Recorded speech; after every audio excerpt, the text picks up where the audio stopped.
आमदार अमित साटम माझ्यासोबत आहेत. आमदार साहेब, किती विश्वास आहे? 5 तुम्ही आणणार हे निश्चित आहे, पण महायुती म्हणून 9 असा एक लक्ष तुमच्याकडे, पण आता मिलिंद नार्वेकर देखील आहेत.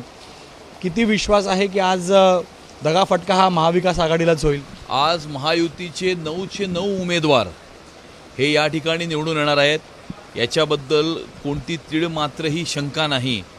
आणि आम्हाला पूर्ण विश्वास आहे की आमच्या महायुतीचे 9चे 9 उमेदवार हे या ठिकाणी निवडून येतील. कुठा ठरला असेल? सरप्लस मतदान काँग्रेसकडे आहे, पण काँग्रेसचे काही क्रॉस वोटिंग होतील अशी चर्चा आहे. आपल्याकडनंही तो प्रयत्न झाला. जवळपास 8 आमदार काँग्रेसचे हे महायुतीसोबत जातील असं दिसतंय का? आगे आगे देखो होता है क्या.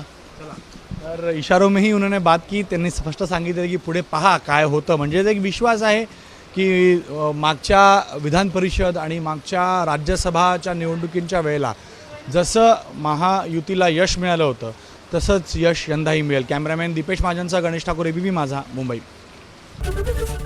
एबीपी माझा, उघडा डोळे बघा नीट.